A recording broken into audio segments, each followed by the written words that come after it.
आपने अक्सर बड़े बुजुर्गों के मुंह से सुना होगा कि हर सिक्के के दो पहलू होते हैं। जो आपके लिए बुरा है वो किसी के लिए अच्छा भी हो सकता है। हालांकि गुनाह को कभी भी जस्टिफाई नहीं किया जा सकता है, लेकिन क्या हो उस गुनाह के कारण सैकड़ों लोगों का भला हो रहा हो, लोगों का पेट भर रहा हो, तो लोग उसे राक्षस कहेंगे या मसीहा। एक ऐसा ही शख्स हुआ पंजाब के दसूवाल में, जिसके कारनामों के कारण लोग उसे पंजाब का रॉबिन हुड कहने लगे थे।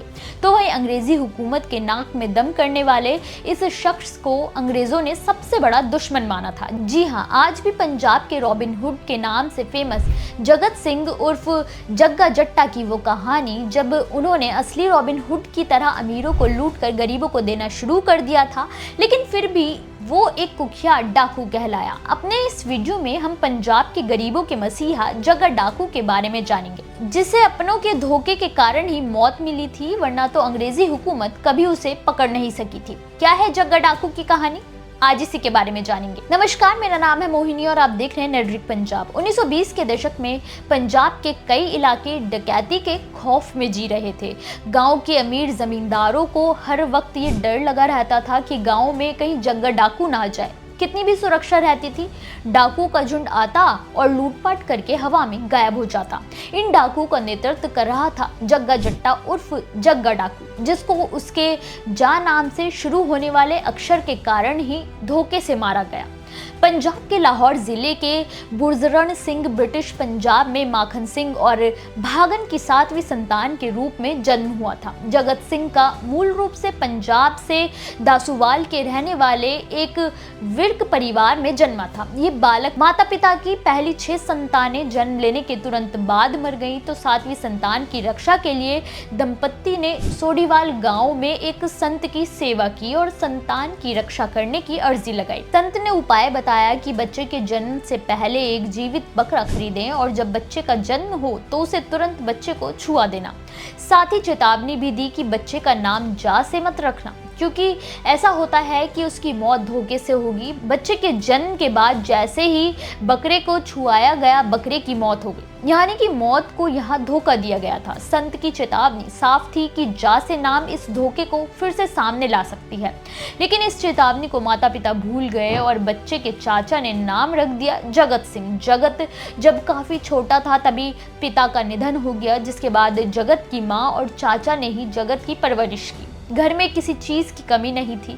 कुश्ती का शौक होने के कारण शारीरिक बल काफी था। छोटी उम्र में ही इंदर कौर से शादी हो गई और बेटी गुलाब कौर का जन्म हुआ। एक रोबीला शरीर, लंबी मूछें, मजबूत शारीरिक ताकत के कारण धीरे धीरे लोग जग्गा जट्टा कहने लगे। वो कुश्ती में कई बार जीत चुका था। जग्गा की इस प्रसिद्धि से उसके ससुराल में रहने वाले 2 नकाई भाइयों ने जलन की भावना रखनी शुरू कर दी, खासकर जब जग्गा ने दोनों भाइयों को एक साथ परास्त कर दिया था। लेकिन जब जग्गा की प्रसिद्धि और ज्यादा हो गई, तब कल मोकल गांव के जेलदार को अपनी गद्दी जाने का डर सताने लगा। उसने जग्गा पर चोरी का झूठा आरोप लगवाकर जेल भिजवा दिया। इसमें उससे बैर रखने वाले ने भी जेलदार का साथ दिया। जग्गा ने शांति से अपने परिवार के लिए 4 सालों की सजा काटी, लेकिन जब वो रिहा होकर लौटा तो उसी रात भाई फैरू गांव में फिर से चोरी हो गई, जिसका आरोप सीधा जग्गा पर मढ़ दिया गया। लेकिन इस बार जग्गा बेगुनाह होते हुए जेल नहीं जाने वाला था, वो फरार हो गया। वहीं पुलिस ने उसे भगौड़ा घोषित कर दिया। पुलिस का ये उत्पीड़न जग्गा को बर्दाश्त के बाहर था और इस अत्याचार के खिलाफ खुद मोर्चा संभालने का फैसला किया। फरार होने के कारण पुलिस लगातार तलाश कर रही थी, लेकिन कंगनपुर गांव में उसका सामना एक पुलिस वाले से हो गया। जग्गा बागी हो गया था। उसने पुलिस वाले की बंदूक छीनकर उसे ही गोली मारकर मौत के घाट उतार दिया। ये था जग्गा जट्टा का जग्गा डाकू बनने का पहला पड़ाव। जग्गा की इस लड़ाई में उसके दोस्त झंडा सिंह, निर्मल और ठाकुर सिंह मंडियाली भी उसके साथ थे। इन तीनों ने पहली बार घुनियारी गांव में एक सुनार के घर डकैती की। ये था जग्गा डाकू बनने का आखिरी पड़ाव। जग्गा ने न केवल सोने की डकैती की थी, बल्कि गरीबों और मजबूरों के कर्ज का हिसाब रखने वाला बही खाता भी आग के हवाले कर दिया था। धीरे धीरे उसके समूह में बंता सिंह, सोहन तेली, लालू नाई रसोईया, भोलू और बाबा शामिल हो गए, जो उसके बचपन के दोस्त थे। ये लोग अमीरों के घर में लूटपाट करते और गरीबों में बांट देते थे, जिससे धीरे धीरे जग्गा डाकू पंजाब का रॉबिन हुड कहलाने लगा। लेकिन 1930 के आसपास अपने ही एक वफादार परिवार की दगाबाजी के कारण जग्गा डाकू 29 साल की उम्र में ही मारा गया। दरअसल 1930 में डाकू मलंगी की मृत मां को श्रद्धांजलि देने के लिए जग्गा अपने साथियों के साथ सिद्धूपुर गांव गया था। जग्गा के आतंक से तंग आकर अंग्रेजी हुकूमत ने उसके सिर पर इनाम रखा था, इसलिए जब वो सिद्धूपुर गांव पहुंचा तो रात उसने वहीं बिताने का फैसला किया।